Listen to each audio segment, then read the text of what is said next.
Last topic हमने cyclotron discuss किया था। क्या बताया था कि साइक्लोट्रॉन एक मशीन है जो पॉजिटिवली चार्ज पार्टिकल को एक्सेलरेट करती है, ठीक है। और साइक्लोट्रॉन जो है उसका प्रिंसिपल क्या बताया था हमने कि साइक्लोट्रॉन में आप दोनों field, electric field and magnetic field, दोनों का यूज करते हो। इलेक्ट्रिक फील्ड पार्टिकल को एक्सेलरेट करता है और मैग्नेटिक फील्ड पार्टिकल को सर्कुलेट करता है, ठीक है बेटा। तो सर्कुलेट कॉन्सेप्ट से, यानी जब वो सर्कल में घूम रहा था, हमने दो आपके मेटेलिक चैम्बर लिए थे, डी शेप के लिए थे, और हमने वहाँ एक पार्टिकल को सर्कल में घुमाते हुए दिखाया था। और फिर धीरे धीरे जब वो घूम रहा था तो उसका जो सर्कुलर रेडियस था, वो यानी कि जो सर्कुलर उसके ट्रैक्स थे वो बाद में क्लोज आते जा रहे थे, यानी गैप उनका घटता जा रहा था, ठीक है बेटा, पहले के कंपैरिजन में। ओके, अब आपने फिर यहाँ से ये भी फाइंड आउट कर लिया था कि उस सर्कुलर ऑर्बिट का, उस सर्कुलर पाथ का जो रेडियस था वो mv/v क्यों आया था, ठीक है बेटा जी।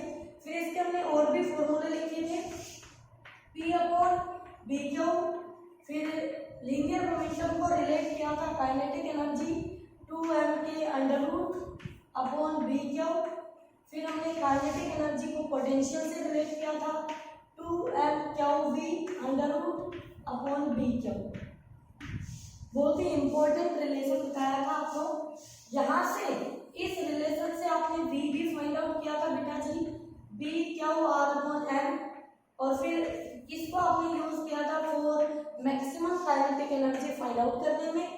फिर आपने लास्ट पॉइंट ये डिस्कस किया था कि जब आपका पार्टिकल, ये ऐसे दो मेटेलिक होलो डीज थी, ये आपकी कंडक्टिंग डीज थी, तो पार्टिकल जब यहाँ से शुरू हुआ था एक्सेलरेट होना, फिर सर्कल में घूमा, फिर सर्कुलेट हुआ, फिर सर्कुलेट हुआ, इस तरह से वो पार्टिकल अपने पाथ को फॉलो कर रहा था, ठीक है बेटा। अब उसका ये जो सर्कुलर पाथ से ही क्लोज होते जाएंगे, ये गैप इनमें घटता जाएगा, प्रॉपरली नहीं बन रहा है, बट मैंने आपको समझा दिया था कि मैथमेटिकली प्रूव कर दिया था किस तरह से दो सर्कुलर ट्रैक्स के बीच की दूरी घटती जाएगी जैसे जैसे उसका आर इंक्रीज करेगा, ठीक है बेटा। फिर देखिए आपने यहाँ से क्या किया, v फाइंड आउट किया, तो यहाँ पर एक पार्टिकल बहुत सारे रिवॉल्यूशंस कंप्लीट करता है, तो जब वो एक रिवॉल्यूशन पूरा करता है अपना एक रिवॉल्यूशन में, तो उसको एनर्जी मिलती है रिवॉल्यूशन, 1 रिवॉल्यूशन में उसको एनर्जी मिलती है बेटा, कितनी मिलती है बच्चों, उसको एनर्जी मिलती है 2 चार्ज क्यों है इनटू में v पोटेंशियल है।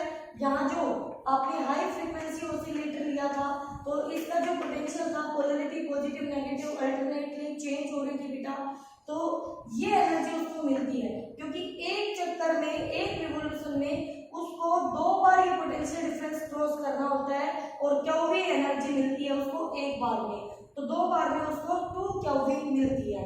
ये एक चक्कर में ऐसा होता है। अब नहीं पता हमें कितने राउंड्स वो करेगा, तो एन रिवॉल्यूशंस में उसको एनर्जी मिल जाती है 2n क्यूवी, और उसके जो बाहर जब वो आता है, बाहर जब वो निकल के आता है पार्टिकल आपका डिफ्लेक्टिंग प्लेट्स की हेल्प से टारगेट से टकराता है, तो वो काइनेटिक एनर्जी 12mv² लेके आता है। तो ये 12mv² काइनेटिक एनर्जी उसकी 2n क्यूवी के इक्वल आता है, ठीक है। कल वाली वीडियो में मैंने आपको क्यूवी तो समझा दिया था 2 क्यूवी कैसे आता है, बट ये एन आपका स्लिप हो गया था, ये रह गया था। ओके, तो इसको ध्यान से देख लीजिए, टोटल एनर्जी उसकी, टोटल एन जितने राउंड उसके हुए हैं उसमें उसकी कितनी एनर्जी उसको मिली है, वही उसकी काइनेटिक एनर्जी के इक्वल होती है, ठीक है बेटा। तो ये इसका कंप्लीट कॉन्सेप्ट था। अब इसका क्वेश्चन डिस्कस करने से पहले इसकी लिमिटेशंस देख लीजिए। लिमिटेशंस क्या कहती है, पहली बात ये कहता है कि जो साइक्लोट्रॉन जो मशीन है वो ओनली पॉजिटिव चार्ज पार्टिकल को एक्सेलरेट कर सकती है, वो पॉजिटिवली चार्ज पार्टिकल को एक्सेलरेट करने के लिए बनाई गई है। तो पहली बात कि वो इलेक्ट्रॉन को एक्सेलरेट नहीं कर सकती, तो साइक्लोट्रॉन इलेक्ट्रॉन को एक्सेलरेट करने के काम नहीं आता। दूसरी बात, जो साइक्लोट्रॉन है वो एक पार्टिकल की काइनेटिक एनर्जी को एक लिमिट तक बढ़ा सकता है, एक लिमिट में इंक्रीज कर सकता है। ये नहीं है कि हम मन में आए उतनी इंक्रीज कर ले उसकी, ठीक है। तो ये इसकी साइक्लोट्रॉन की आपकी लिमिटेशंस है बेटा। ओके, अब ये कहता है, इसमें एक पॉइंट और आता है कि रिजोनेंस क्या होता है, रिजोनेंस कंडीशन। तो रिजोनेंस कंडीशन के लिए बेटा, रिजोनेंस कंडीशन कौन सी होती है? रिजोनेंस कंडीशन, देखो आपने रिजोनेंस वर्ड पहले भी सुना होगा कि यहाँ पर एक फ्रीक्वेंसी तो इस पार्टिकल की चल रही है कि वो कितनी देर में अपना सर्कल कंप्लीट करता है, तो एक सेकंड में वो कितने सर्कल पूरे कर लेता है इसकी। दूसरी फ्रीक्वेंसी इसकी है, ये पोलरिटी चेंज होने की फ्रीक्वेंसी। तो जब आपके सोर्स की, बैटरी की फ्रीक्वेंसी इस पार्टिकल के रिवोल्यूशन फ्रीक्वेंसी से मैच करती है तो वो उसकी रिजोनेंस कंडीशन कहलाती है। क्या कहलाती है बेटा? रिजोनेंस कंडीशन कहलाती है, ठीक है। फिर इसके साइक्लोट्रॉन के यूजेस हैं, नोट्स में मैंने आपको दिए हैं। साइक्लोट्रॉन के जो यूजेस हैं बेटा, यानी कि इस मशीन का जब हम यूज करते हैं तो कुछ ऐसे पार्टिकल्स जनरेट होते हैं जो आपके हॉस्पिटल्स में ट्रीटमेंट के ड्यूरिंग यूज किए जाते हैं, ठीक है। तो वो आपको नोट्स में मिलेंगे यूज, बाकी आप बुक से भी रीड आउट कर सकते हैं। अब न्यूमेरिकल देखिए, न्यूमेरिकल क्या कहता है? पहला न्यूमेरिकल देता है कि हमारे पास एक पार्टिकल प्रोटॉन है और दूसरा पार्टिकल, एक प्रोटॉन है और दूसरा पार्टिकल अल्फा पार्टिकल है, अल्फा पार्टिकल, ठीक है। तो बेटा अल्फा पार्टिकल को ऐसे भी लिखते हो, अल्फा पार्टिकल, ओके। तो एक प्रोटॉन है, एक अल्फा पार्टिकल है। अब आपको पता है अल्फा पार्टिकल क्या होता है? 2He4 जो इसके आप रिप्रेजेंट करते हो। तो प्रोटॉन का मास, प्रोटॉन का जो मास है, मास ऑफ प्रोटॉन, आप इसको m से लिख रहे हैं, तो मास ऑफ अल्फा पार्टिकल 4 टाइम्स होता है मास ऑफ प्रोटॉन से। प्रोटॉन का चार्ज Q आप P से लिख रहे हैं, तो charge of alpha particle 2E के बराबर होगा। ये आपको पता होना चाहिए, ठीक है बेटा। ओके, साहिल और भूमिका, हेमा, ये जितने बच्चे भी हैं और भी जो हमारी क्लास के अच्छे बच्चे हैं बेटा, अपने रेगुलर काम करते रहो, आपको बिल्कुल भी छोड़ना नहीं है। और जो हमारे बच्चे रेगुलर काम नहीं करते हैं, जिनमें से एक से मेरी बात भी हुई थी और अब आगे मैं बात करती रहूंगी आपसे बेटा, यशपाल से बात हुई थी, तो उसने कहा कि वो कंटिन्यू वीडियो नहीं देख रहा था। तो बेटा ऐसी गलती अब आप ना करें, पता नहीं आगे गवर्नमेंट क्या स्कीम निकालती है, कैसे क्या कराया जाए, तो ऑनलाइन पढ़ाई हो रही है वो आपके लिए की जा रही है, ठीक है। तो उसका बेनिफिट आप उठाइए, ओके। अपना किसी भी तरह से अपना नुकसान ना करें। देखिए बेटा, अब क्वेश्चन में ये दिया गया है फर्स्ट पार्ट में कि अल्फा पार्टिकल और जो हमारा प्रोटॉन है वो दोनों मैग्नेटिक फील्ड में, यूनिफॉर्म मैग्नेटिक फील्ड में एंटर करते हैं, पहले विद इक्वल स्पीड और सेकंड पार्ट में कहता है with same kinetic energy, with same kinetic energy, ठीक है बेटा। तो हमें बताना है कि उन दोनों की रेडियाई का रेशियो क्या होगा। Find the ratio of radii. Radii, दोनों पार्टिकल जो है वो अपना सर्कुलर ट्रैक बनाएंगे, तो हमें उन दोनों पार्टिकल के लिए रेडियाई रेशियो फाइंड आउट करना है बेटा। तो आपका फॉर्मूला आपको याद होना चाहिए, आर का फॉर्मूला mv/b², फटाफट से एकदम से लिख देना है, p/b² √2mk/b² एंड √2mqv/b²। अब मुझे पहले में स्पीड, यहाँ स्पीड गिवन है तो फर्स्ट पार्ट में मैं स्पीड वाला रिलेशन उठाऊंगी। आर पूछा है और स्पीड गिवन है तो इन दो को लेके चलूंगी बेटा। तो पहले पार्ट के लिए देखिए, हमें पता है R = mv/b²। तो पहले आप लिख लीजिए for proton, m of proton, v same है बेटा बी सेम है, दोनों सेम फील्ड में एंटर कर रहे हैं, क्या हो प्रोटॉन, ये इक्वेशन 1। फिर आर ऑफ अल्फा लिख लीजिए बच्चों, mass of alpha, V same है, बी सेम है, चार्ज ऑफ अल्फा, इसको 2 लिख लीजिए, ठीक है। अब दोनों इक्वेशन 1/2 जब हम करेंगे तो हमें क्या मिलेगा बेटा जी, ये मिलेगा R of P proton R of alpha equal to, तो यहाँ से जब हम इन दोनों का रेशियो लेंगे तो M P upon M alpha आएगा बेटा जी, और v से v कट जाएगा और ये वाली टर्म पलट के ऊपर क्या अल्फा अपॉन क्या p आएगा बेटा जी, और b से b कैंसिल हो जाएगा, ठीक है। तो हम इन दोनों की वैल्यू पुट कर लेते हैं, तो R P upon R alpha क्या होता है, मास ऑफ प्रोटॉन है हमारे पास m और मास ऑफ अल्फा है 4m, इनटू में चार्ज ऑफ अल्फा है 2e and charge of proton e से e, m से m, और ये 2 पे कैंसिल, तो प्रोटॉन टू अल्फा रेडियस का जो रेशियो है वो 1:2 आपका आंसर आएगा, ये आपका आंसर है, ठीक है बेटा।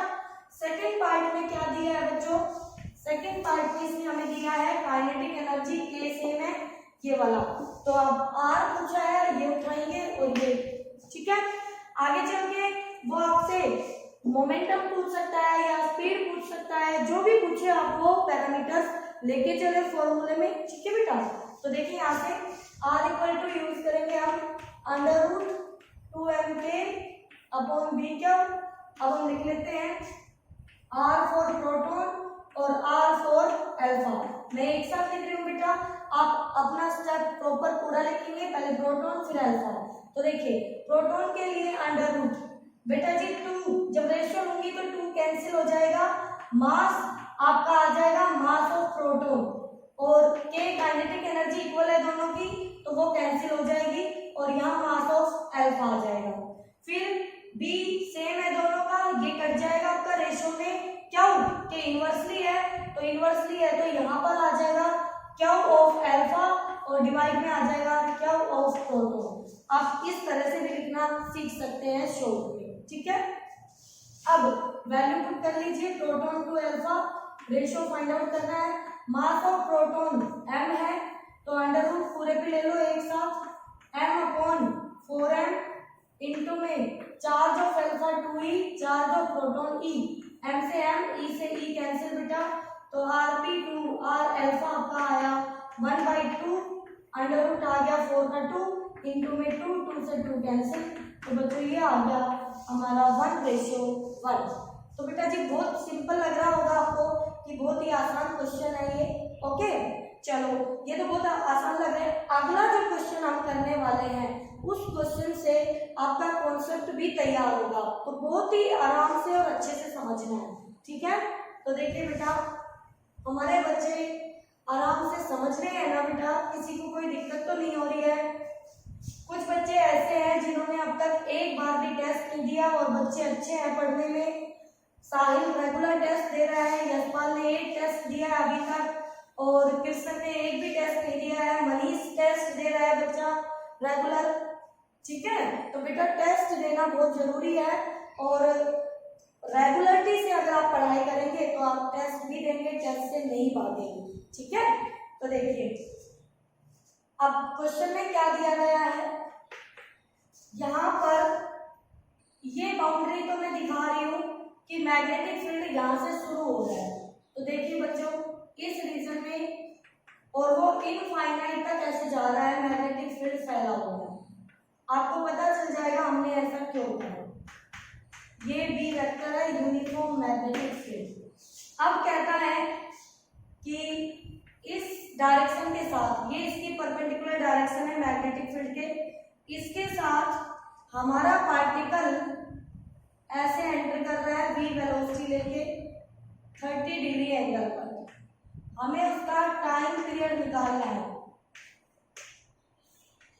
टाइम निकालना है t, क्या निकालना है टाइम t।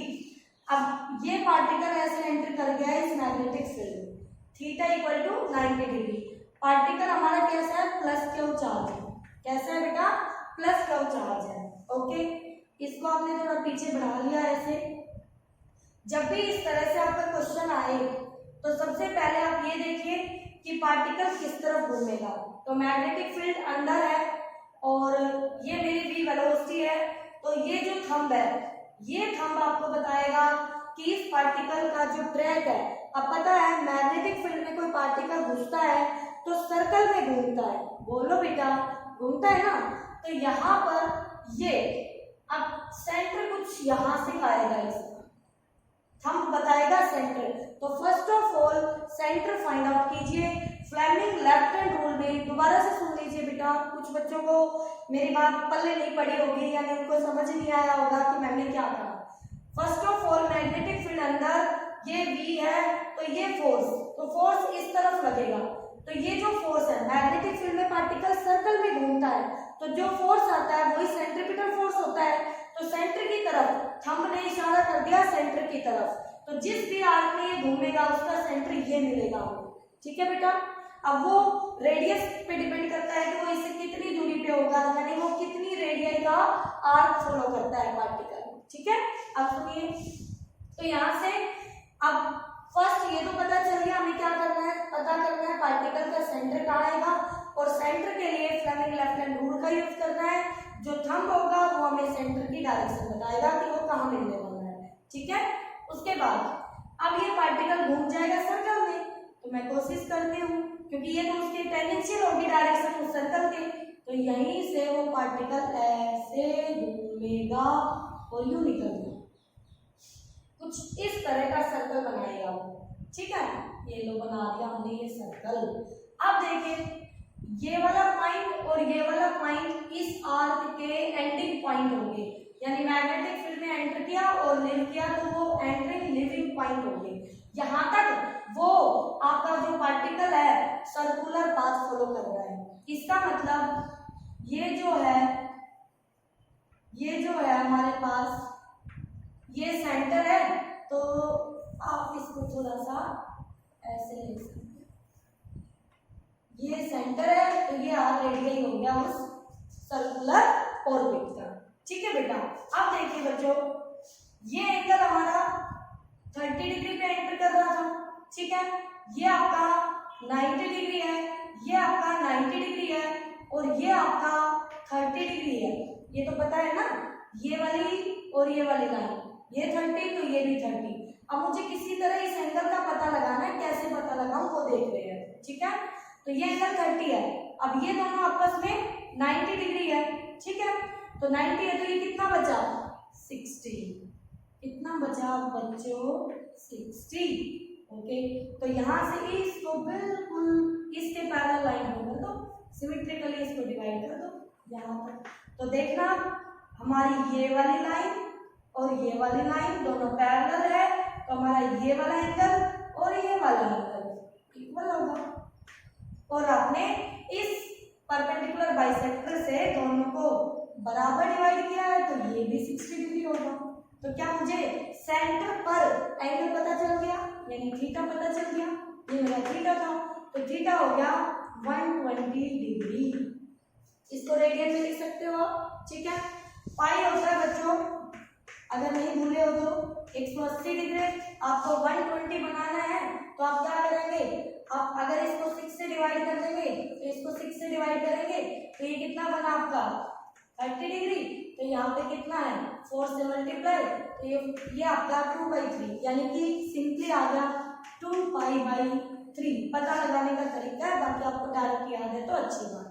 कुछ बच्चे ऐसे होंगे जिनको नहीं पता होगा, उनको ये तरीका यूज कर लेना है अपना कि भाई पाई में कितने डिग्री होते हैं 180, तो आपको 120 की वैल्यू निकालनी है तो आप निकाल सकते हैं। ठीक है, अब देखिए हमें पता है थीटा इक्वल टू होता है omega T, theta equal to होता है ओमेगा टी। बोलो बेटा थीटा कितना होता है बच्चों, ओमेगा टी। ओके, अब यहां से देखो थीटा मिल चुका है 2π/3, ओमेगा कहां से पता लगाएंगे, ओमेगा की वैल्यू तो आपने लास्ट जो लेक्चर लिया था वहां पे आपने ओमेगा भी फाइंड आउट किया था, नहीं याद है तो यहाँ लिख लीजिए T इक्वल टू 2πm/d। क्या मैंने ये सही लिखा है, बोलो बेटा, देख लो फिर चेक करो। आपको आर याद था, एम वी अपॉन बी याद था, ठीक है। टाइम पीरियड होता है पूरा सर्कल 2 पाई आर अपॉन में वी, यहाँ से वी की वैल्यू उठाओ या आर की वैल्यू रख दो सीधी, 2 pi upon equal to 2 pi upon V into में R M V upon B Q, B से भी कट गया, 2 pi M upon B Q.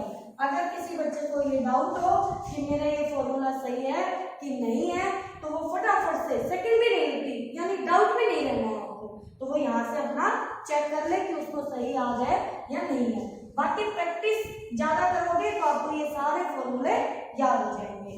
तो बेटा यहाँ से टी इक्वल टू ये है, अब ओमेगा क्या होता है 2 पाई बाई टी, टी की वैल्यू रख दो, 2 पाई टी की वैल्यू यहाँ रखोगे 2 pi M upon B Q, B Q ऊपर गया, 2 पाई से 2 पाई कटा तो ओमेगा आ गया बी क्यू अपॉन एम।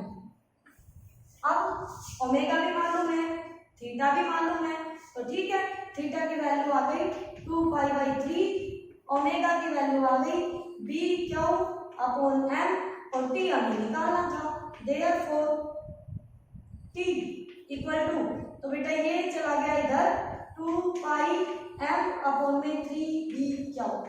तो बच्चों ये आपका टाइम आ जाएगा 4 गिवन आर, यानी कितनी देर के फील्ड में रहेगा आपका पार्टिकल, तो वो टाइम पीरियड आप यहाँ से फाइंड आउट करेंगे, ठीक है। अब सुनिए, ये क्वेश्चन आप कर लेंगे अच्छे से। अब देखो बहुत ही अच्छा कॉन्सेप्ट मैं डिस्कस करने वाली हूँ आपके साथ। वो कॉन्सेप्ट ये है बेटा कि ये बाउंड्री है, इसके बाद यूनिफॉर्म मैग्नेटिक फील्ड शुरू हो जाता है, ठीक है, और इनफाइनाइट तक जाएगा। अब सुनिए ध्यान से फटाफट, जब आपका पार्टिकल, ये चार्ज पार्टिकल परपेंडिकुलरली एंटर करे v वेलोसिटी लेके इस मैग्नेटिक फील्ड में, तो ये plus Q charge particle v लेके एंटर कर रहा है इस फील्ड में, तो भैया अंदर फिंगर जहां पे एंटर करेगा वहां पे फोर्स लगेगा, इससे पहले कोई फोर्स नहीं लगेगा उस पे। अब जैसे ही वो इस पॉइंट पे पहुंचेगा यहाँ पार्टिकल क्यों, तो वो एक फोर्स फील करेगा, और वो फोर्स कैसे होगा, अंदर फील्ड ये डायरेक्शन थंब, तो कुछ इस डायरेक्शन में उसका थंब आया, यानी यहाँ कहीं उसका सेंटर आएगा, ट्रैक का सेंटर आएगा। इसका मतलब अब ये जो पार्टिकल है आपका क्यों, तो ये पार्टिकल ऐसे ऊपर की तरफ सर्कल बनाता हुआ अपना ये हाफ सर्कल पूरा करेगा और वापस ऐसे निकल जाएगा। जब ये आगे इतना फील्ड होना चाहिए ताकि उसको हर जगह वो फोर्स मिलता रहे और वो सर्कुलर ट्रैक अपना कंप्लीट कर सके। अगर ये फील्ड बाई चांस ऐसे होता बच्चों, इतने रीजन में इस लाइन से इस लाइन तक अगर फील्ड होता आगे नहीं होता, तो वो पार्टिकल अपना सर्कल पूरा नहीं कर पाता। अगर ये फील्ड इस बाउंड्री तक होता, यहां तक होता, तो रेडियस बड़ा हो गया इस गैप से, ये गैप अगर a दूरी तक है, a दूरी तक मैग्नेटिक फील्ड फैला है और इसका रेडियस r है, तो रेडियस r बड़ा हो गया आपका a से, तब वो पार्टिकल सर्कल नहीं बनाएगा, वो पार्टिकल ऐसे r बनाएगा, ये ऐसे r फॉलो करेगा और फिर ऐसे टेंजेंशियल निकल जाएगा। ठीक है बेटा, तो ये भी आप ध्यान रखें। और यहाँ से वो आपसे डिफ्लेक्शन पूछ सकता है कंपटीशन टेस्ट में, ठीक है, आपके सिलेबस में नहीं है, मतलब सीबीएसई में नहीं आएगा आपके बोर्ड एग्जाम में, बट कंपटीशन टेस्ट में आ सकता है। तो यहाँ पर ये डिफ्लेक्शन भी पूछ सकता है कि कितना डिफ्लेक्ट हुआ है वो अपनी डायरेक्शन से। ओके, अब सुनिए, ये पॉइंट मुझे बताना था, ठीक है। अब वापस उसी केस पे आ जाते हैं, यानी कि फील्ड जो है वो आगे तक फैला हुआ है, तो पार्टिकल हमारा हाफ सर्कल पूरा कर देगा, लेकिन ये तब करेगा जब पार्टिकल परपेंडिकुलरली एंटर करेगा। सेम फॉर नेगेटिव, अगर माइनस क्यू चार्ज भी आएगा तो वो भी सेम फोर्स फील करेगा बट नीचे की डायरेक्शन में। तो यहाँ भी फील्ड है आपका, हर जगह फील्ड है, ठीक है, तो वो नीचे की तरफ घूम जाएगा, ऊपर घूमने की बजाय वो ऐसे निकल जाएगा। ये नेगेटिव वाले के लिए, माइनस क्यू के लिए, तो उसका सेंटर आपको यहाँ मिलेगा। ओके, अब सुनिए, ये क्लियर है। अब अगर आपका पार्टिकल परपेंडिकुलर नहीं घुसता है, फॉर पॉजिटिव पार्टिकल देखना बेटा, फॉर पॉजिटिव चार्ज, अगर फील्ड में हमारा चार्ज पार्टिकल परपेंडिकुलर एंटर नहीं करता है, जैसे अभी आपने देखा भी था जो अभी लास्ट क्वेश्चन किया हमने कि वो फील्ड के साथ ऐसे थीटा, ये थीटा बनाते हुए एंटर कर रहा था, तो उसने पूरा एंगल कौन सा पॉजिटिव चार्ज के लिए कौन सा एंगल, ये वाला एंगल बनाते हुए एंटर कर रहा था, तो उसने एक सर्कल का इतना सा आर्क इस फील्ड में बनाया। ठीक है, ये बात उसने फॉलो किया।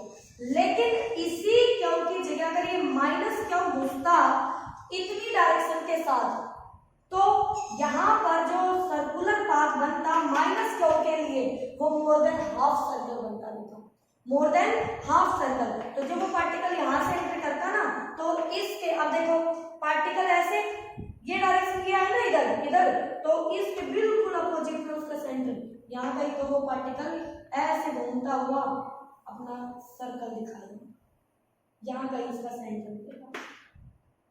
आप समझ गए होंगे मैं क्या बताना चाह रही हूँ। ठीक है बेटा, तो ये बहुत ही इंपॉर्टेंट कॉन्सेप्ट है आपके लिए। इसमें अगर किसी बच्चे को कोई डाउट हो तो वो मुझसे व्हाट्सएप करके पूछ सकता है। ओके बेटा, तो पढ़ाई करते रहिए, धीरे धीरे चल रहे हैं, स्पीड भी नहीं पकड़ी है हमने, न्यूमेरिकल सारे कर रहे हैं हम। बाकी आप अपने बुक से प्रैक्टिस कीजिए और जो डाउट आए वो डिस्कस करते रहिए। ठीक है, फिर जो फ्राइडे को क्लास होगी उसमें रिवीजन क्लास होगी, डाउट में सारे आपके पर्सनली लूंगी, तो जितने भी डाउट आते हैं जैसे आते हैं आप अपने व्हाट्सएप करते रहिए, मैं आपको उनके साथ के साथ व्हाट्सएप पे ऑडियो के साथ या वीडियो के साथ उनको क्लियर करने की पूरी कोशिश करूंगी। ओके।